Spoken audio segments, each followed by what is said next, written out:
Shabbat Shalom. The Shabbat is Parsha Mishpatim. So how do we reconcile freedom after having been slaves for 400 years?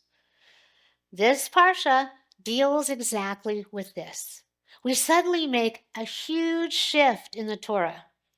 Up until now, it has primarily been a book with a storyline about origins and ancestry filled with majesty and miracle and moments of challenge and great tests and triumphs and ethical and moral trials and heartbreak and at times, yes, too, happiness.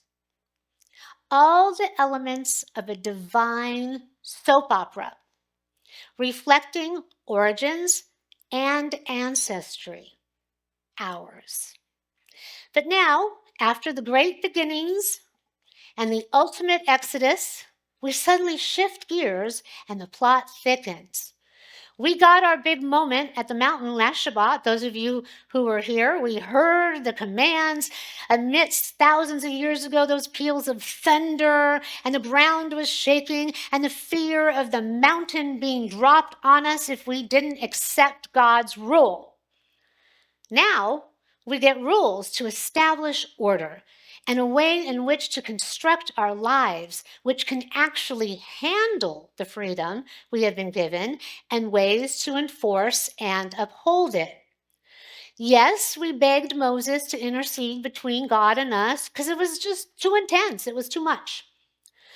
So now we get the hierarchy of magistrates and judges that we discussed last Shabbat. Moses, his father-in-law, a couple of Shabbatot ago, helped set up to oversee our behavior, our choices, but most importantly, to make sure that we conformed to the rule of law. Parsha Mishpatim contains these laws. It's interesting that the very first thing it deals with is the topic of slavery. Those of you who were in Torah study on Thursday might already know about this. We were just freed. We just had our exodus. We were just freed from being slaves. So one would think that the practice of having slaves would be abolished, but it wasn't. A gradual system was put into place to follow, to essentially wean the Israelites away. Slaves could exist, but there were rules to follow about that. The Torah recognized that you can't ask for too much at one time. The Israelites have just had everything they knew and their future and their past and their entire existence all discombobulated and upended.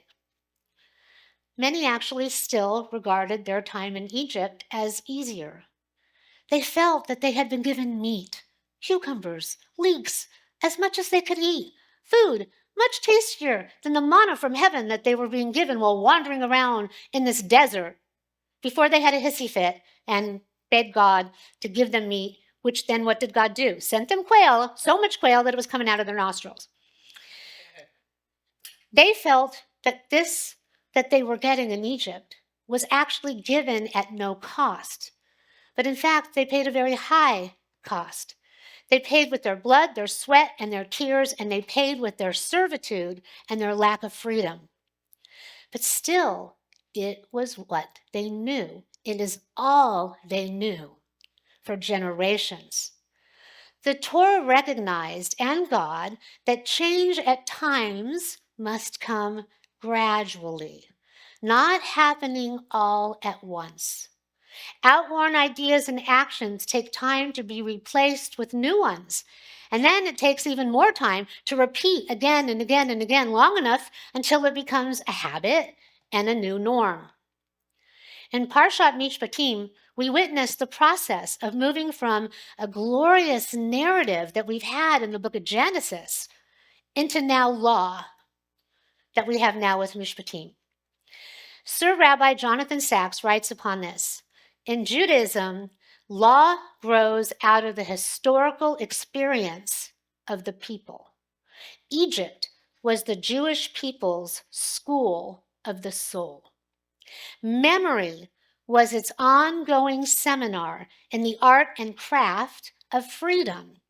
It taught them what it felt like to be on the wrong side of power. You know what it feels like to be a stranger, says a very resonant phrase in this week's Parsha. Jews were the people commanded to never forget the bitter taste of slavery. Remember what we do at the Seder? So that they would never take that freedom for granted. Those who do so eventually lose it. The Torah has already given us an implicit answer. Change is possible in human nature, but it takes time. Time on a vast scale, centuries, even millennia. There is little doubt that in terms of the Torah's value system, the exercise of power by one person over another without their consent is a fundamental assault against human dignity. This is not just true of the relationship between master and slave. It is true, according to many classic Jewish commentators, of the relationship between king and subjects, rulers and ruled. According to the sages, it is even true of the relationship between God and human beings. The Talmud says that if God really did coerce the Jewish people to accept the Torah by suspending the mountain over their heads, that would constitute an objection to the very terms of the covenant itself. We are God's avadim. We are God's servants, only because our ancestors freely chose to be. In Joshua 24, Joshua offers the people freedom, if they so choose, the freedom to walk away from the covenant then and there.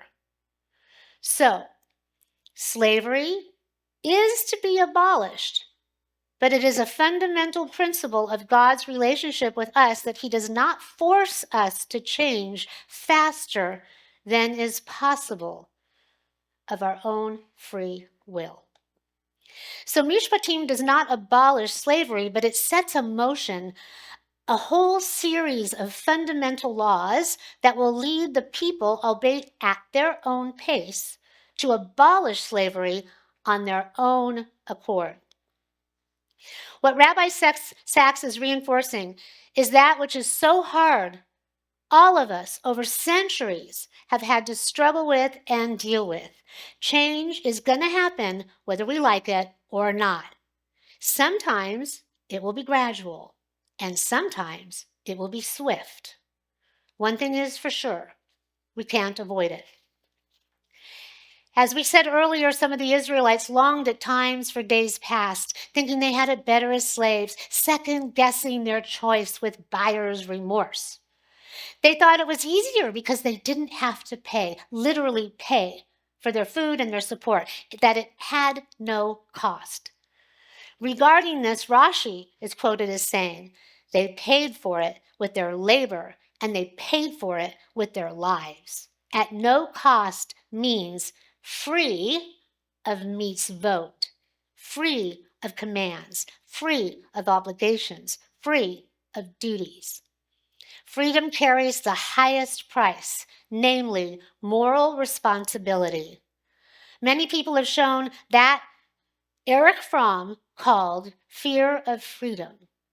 People live with that. So here we are now, thousands of years later, reading the rules, trying our best to uphold the commandments, but how much has really changed? Let us ask ourselves this. Do we take our freedom for granted? Are those who abuse it? Do we honor it, support it, cherish it? Now, I don't get into politics. We all know this. And you know that I prefer you keep it out of the synagogue, off your social media dialogues with each other, not when we eat at tables. But the question remains the same. How do we all, and let us think about this, all of us, make America and our world, all of us, great again, no matter what part of the aisle we're dwelling on? At the end of the day, we are one humanity struggling to hang on, and hopefully just not hang on, but prosper and grow and thrive and be happy.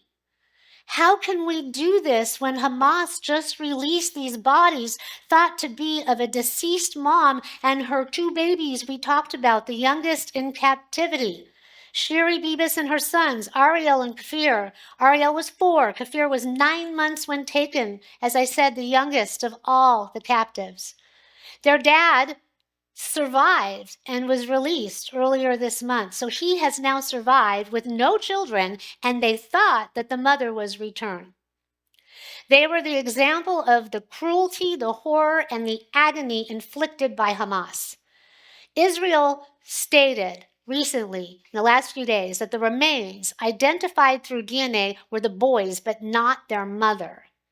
They say that Hamas still has the mom and it was not her. The Israeli military also said that forensic evidence and intelligence suggested clearly that the boys were murdered, and as we heard earlier today, probably within a month of captivity. In a statement by Israel's ambassador to the UN, Danny Danon said, "Instead of returning Shiri, the mother of Kafir and Ariel, Hamas returned an unidentified body as if it were a worthless shipment. This is a new low, an evil and cruelty with no parallel." How in the world can we hang on while all of this continues and Hamas holds on to so many?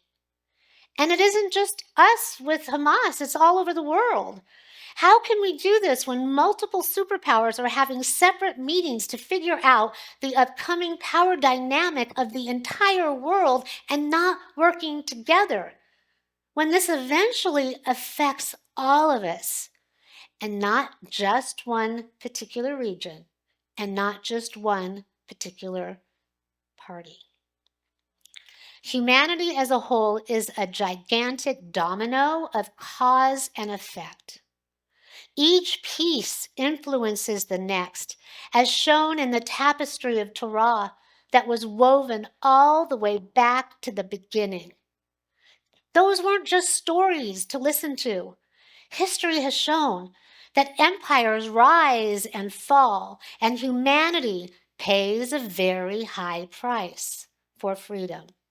A freedom that has been promised since the time of the Exodus.